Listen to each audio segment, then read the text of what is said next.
Hello everyone and welcome back to Learn English with Student Studio. I'm Emma. And I'm Tom. So glad you could join us today. Yes, it's great to be back in the studio with all of you, our amazing listeners. For those of you who are new here, Learn English with Student Studio is your friendly guide to improving your English skills. We try to make learning fun, practical, and, relatable. That's right, Emma. We love sharing stories and tips that you can actually use in real life, especially when you're traveling or just, experiencing new things in English-speaking countries. And speaking of travel, today's episode is going to be a really exciting one. We're going to dive into some practical travel English through a story. Oh, it's a good story too. A bit embarrassing for us, maybe, but full of useful phrases for you. We're going to talk about a time we got a little bit lost. That's an understatement, Tom. We were very lost. So get ready to learn some essential phrases for asking for directions, understanding what people say, and just generally navigating new places. Yes, we'll share our own adventure of, getting quite disoriented in a very famous city. It was an experience, that's for sure. Definitely an experience. So, whether you're planning a trip or you just want to improve your conversational English for everyday situations, this episode is for you. Stay tuned as we share our London adventure and all the valuable English lessons we picked up along the way. So, Tom, before we talk about getting totally turned around, let's go back to the beginning. Do you remember how excited we were when we first planned that trip to London? Oh, absolutely. Emma, we had been dreaming of visiting London for ages, right? We spent weeks, looking at all the famous sites online. It was like, finally, our dream trip was happening. Yeah, the excitement was real. We had our itinerary all planned out, didn't we? We wanted to see everything. Yes, everything. We had Big Ben on our list, of course. You can't go to London without seeing Big Ben and the Houses of Parliament. And Westminster Abbey, too. We were so excited to see that beautiful historic church. And the Tower of London, we really wanted to explore that. Oh, definitely the Tower of London. And we even had plans to go to a museum, like the British Museum, and maybe even catch a show in the West End. A musical or something. That's right. We had our maps ready, our guidebooks. We thought we were so prepared. It's such a fun part of traveling, isn't it? That planning stage when you're imagining everything. It really is. The anticipation, the thought of exploring a new city, seeing all the famous landmarks you've only seen in pictures. That's the best part. We were so full of energy and just, ready for adventure. We were. We really felt like we had everything under control. Little did we know our adventure was going to be a little bit more unplanned than we expected. A bit of a test of our English skills, actually. A big test if you ask me. But yeah, that first day we woke up, sun shining. Well, London sunshine, anyway. We were just so eager to start exploring. We grabbed our bags, our map, and headed out, ready to conquer London. We felt unstoppable. We started walking. I remember we were heading towards Westminster Abbey. That big, famous church, right next to the Houses of Parliament and Big Ben. We were so excited to finally see it up close. It's truly impressive, isn't it? Very grand. It is. So we were walking, soaking it all in, taking photos, and then suddenly I had this feeling. That little voice in your head that says, wait a minute. I remember that feeling. Like 1 minute we were admiring the architecture and the next it was like, this doesn't look right. Exactly. We thought we were just taking a shortcut, going down a smaller street to get a better view. But then the street started looking really similar. And then less similar to what we expected. We kept walking past the same type of building, I think. And the road signs weren't making sense anymore. Yeah. We stopped, pulled out our big, shiny paper map, remember? And we tried to find our current location. And Emma, For the life of me, I just couldn't pinpoint where we were.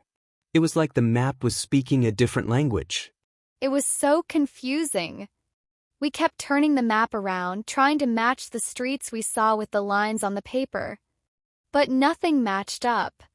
Felt like we were spinning in circles even though we were standing still. Yeah, that's it. We were completely disoriented. That's a good word, disoriented. It means you don't know where you are or which way to go. We looked at each other, and I think we both had the same thought. Oh no, we're lost. My heart definitely sank a little. All that planning, all that confidence, and suddenly we were just standing there feeling a bit helpless. Our map, our trusty map, was just a piece of paper. It was just not helping. And that's when the real London adventure, the one where we actually learned some English, really began. We knew we couldn't just stand there forever. We had to do something. That is true. We had to act. And, this is where the real learning started for us. 'Cause suddenly our English wasn't just for reading signs, it was for talking to people. Real Londoners. Exactly. We were a bit nervous. I mean, we're in a big city, we're lost, but we knew we had to ask for help. And that's the first big lesson, right? Don't be afraid to ask. Definitely. So we looked around and we saw a few people. Not too many because it was a small street, but enough. And we remembered the first polite phrase you should always use. Excuse me. Yes, excuse me. It's so simple, but it's really important. It means, please listen to me, or I want to speak to you. It's polite, and it gets people's attention without being rude. So, I remember I chose a person who looked, friendly. An older lady with a big bag. I remember her. And then, what did you say after excuse me? I said, excuse me, could you possibly help us? Or sometimes I might say, excuse me, sorry to bother you. Bother means to disturb someone, to interrupt them. So, you're saying, sorry to disturb you, but I need help. It's very polite. That's a great one. And then you have to explain your problem. So we would say, we're a bit lost. Or we seem to be lost. Seem to be is a soft way of saying it, not so direct, a bit more polite. Right. We learned that being direct is good, but being polite is even better, especially when you're asking for help from a stranger. A stranger is someone you don't know. So, after, excuse me, could you help us? We'd say, we're trying to find Westminster Abbey. Or, how do I get to Westminster Abbey? That's a classic, very useful phrase. How do I get to? So you can put any place after it. How do I get to the nearest tube station? How do I get to the British Museum? Yes. Or another good one is, could you tell me the way to? It means the same thing, how do I get to? But it's another option, a little bit longer, a little bit more formal perhaps. And if you're not sure if you're even going in the right direction, you can point and ask, is this the way to? Like, if you see a sign for a street and you think it's the right one, you can ask, is this the way to Oxford Street? That's a very practical one, Emma. Because sometimes you just need to confirm, You're not totally lost, just a little unsure. So, if you point and say, is this the way to? It's a quick question. So, to recap those phrases for asking for help and directions.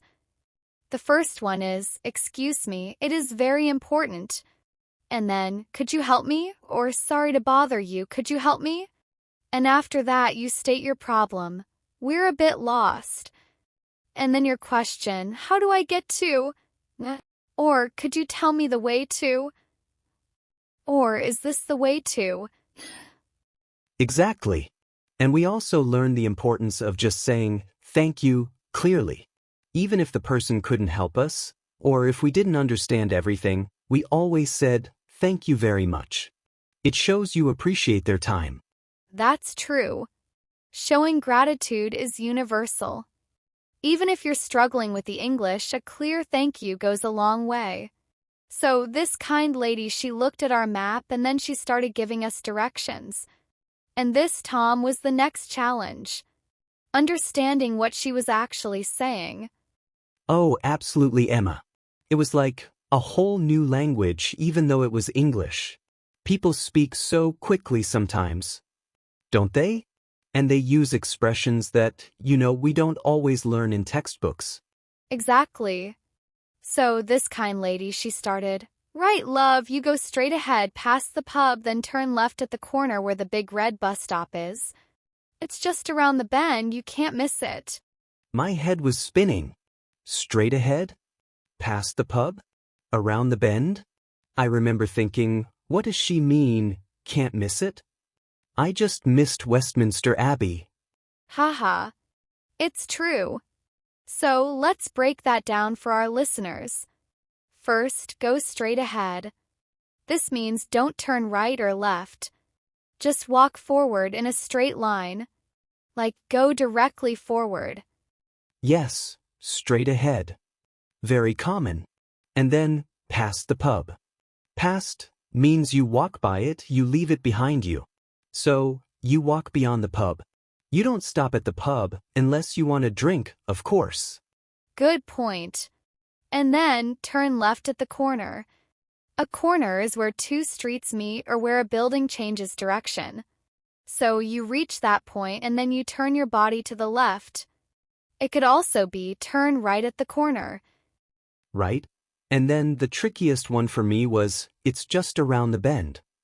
I was imagining something curved, like a river. That's a good way to think about it, Tom.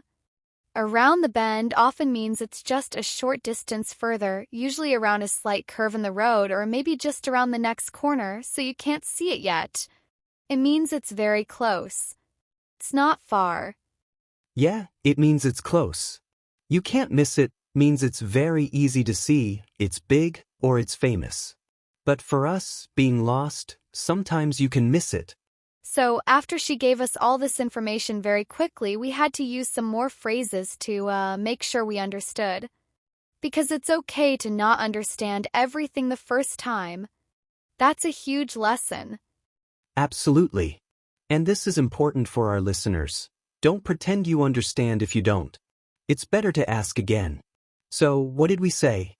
Well, first we often started with, "Sorry, could you repeat that, please?" Or, "Could you say that again, please?" That's a simple, polite way to ask someone to say something one more time. And if they spoke too fast, we'd say, "Could you speak more slowly, please?" That's a lifesaver. Because sometimes, when people are helpful, they get excited and speak faster. Yeah, they don't realize you're learning English. So, "Could you speak more slowly, please?" is very, very useful. And then, to confirm our understanding, we'd try to repeat what we thought she said. Oh yes, that's a great technique. Like, so, if I understand correctly, I go straight ahead, past the pub, and then left at the corner. You're basically asking, is this right? Did I understand you? Exactly. Or, "Do you mean I turn left at the second street?" You're checking a specific detail. "Do you mean" is perfect for clarifying. And the person can then say, "Yes, that's right," or "No, I mean the first street." Or sometimes, the direction might be, it's on your left-hand side, or it's on your right. So you just need to know which side of the street to look on. Or sometimes the direction might be, "It's on your left-hand side," or "It's on your right." So you just need to know which side of the street to look on. And if you're not sure about distance, you can always ask, is it far from here? Or, how long does it take to get there? To understand if it's a 5-minute walk or a 30-minute walk. That's a great point.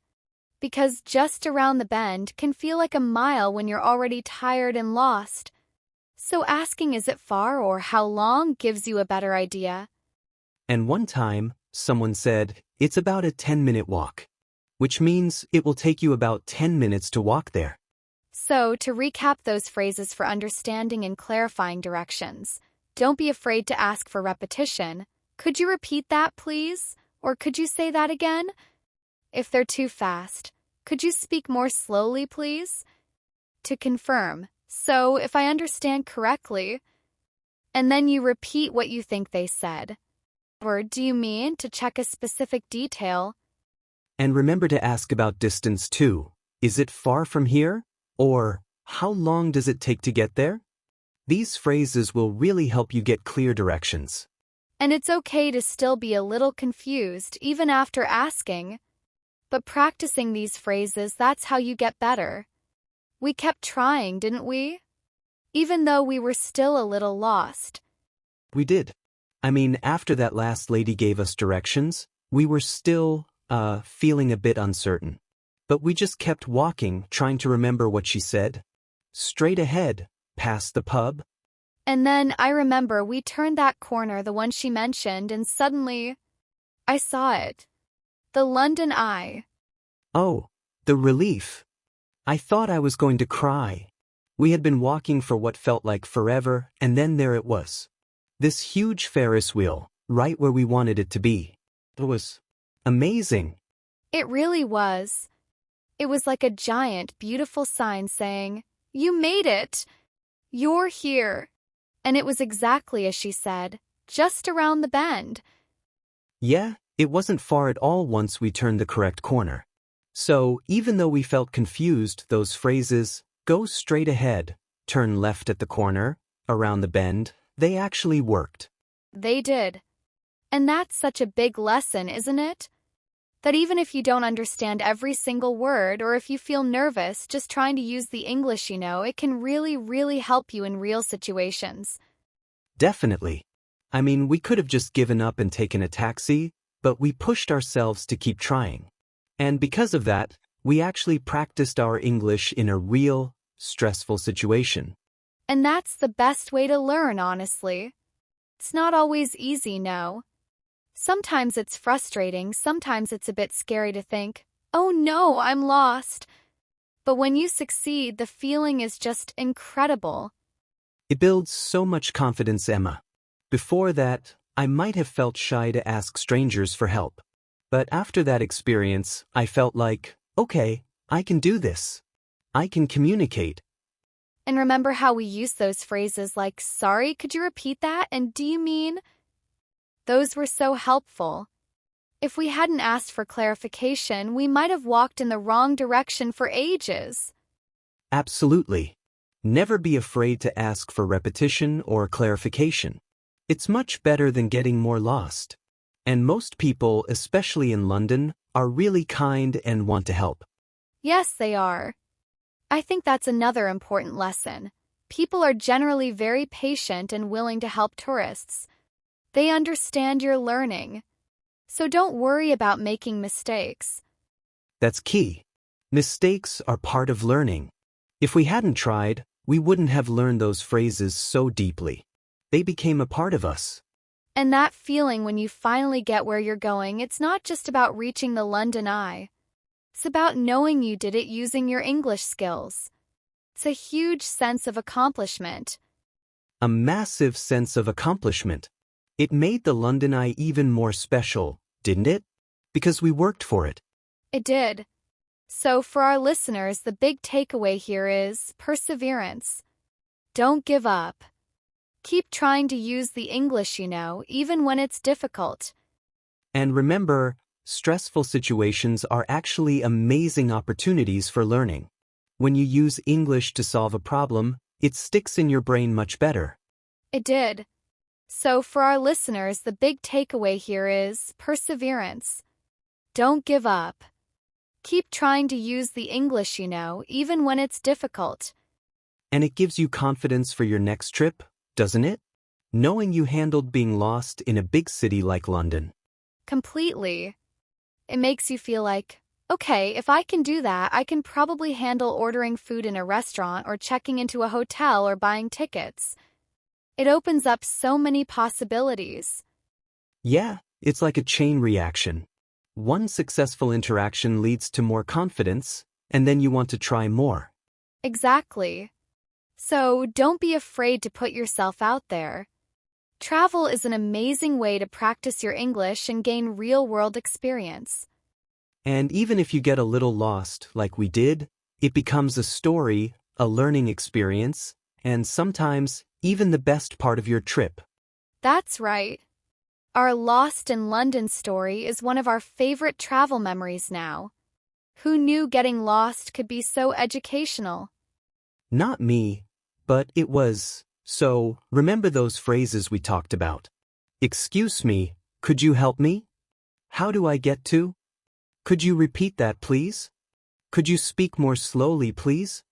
So, if I understand correctly, And is it far from here? And understanding phrases like go straight ahead, turn left at the corner, and it's just around the bend. These are all super practical.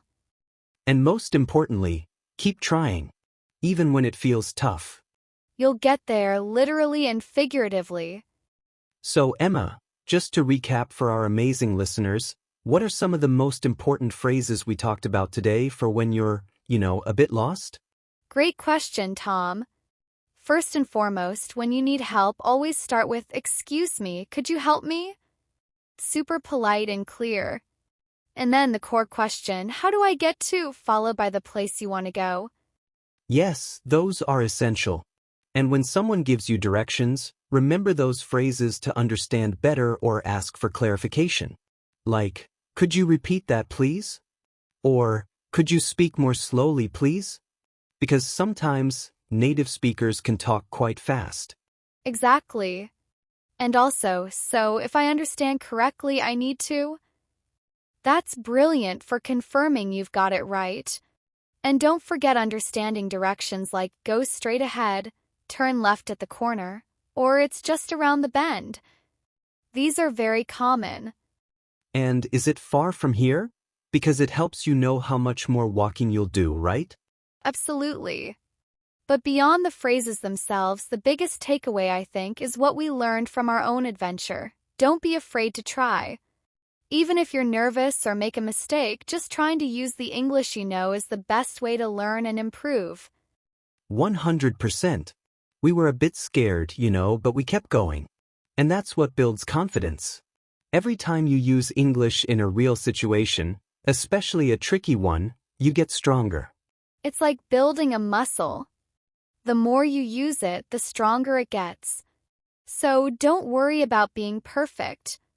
Just focus on communicating, even if it's just a few words. People are usually very patient and willing to help. And remember, getting a little lost isn't the end of the world. It can actually turn into an amazing story and a powerful learning experience, just like ours did. It really can. So, for all you language explorers out there, keep practicing, keep speaking, and keep putting yourself out there. Your English journey is an adventure, and every step, even a wrong turn, helps you grow. You've got this. We believe in you. Well, that brings us to the end of another episode of Learn English with Student Studio. Tom, this was a fun one, wasn't it? It really was, Emma. I loved sharing our London adventure and all those useful phrases.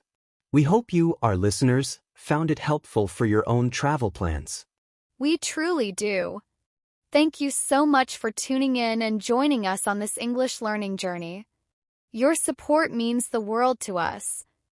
And if you enjoyed today's episode, please remember to subscribe to Learn English with Student Studio, wherever you listen to your podcasts. That way, you'll never miss an episode. Exactly. And speaking of future episodes, next time we're going to dive into the world of food. Get ready to learn all about ordering in restaurants, understanding menus, and even discussing different kinds of cuisine. Oh, that sounds delicious. So, from Emma and me, thank you again for listening. Till next time, language explorers, keep practicing your English.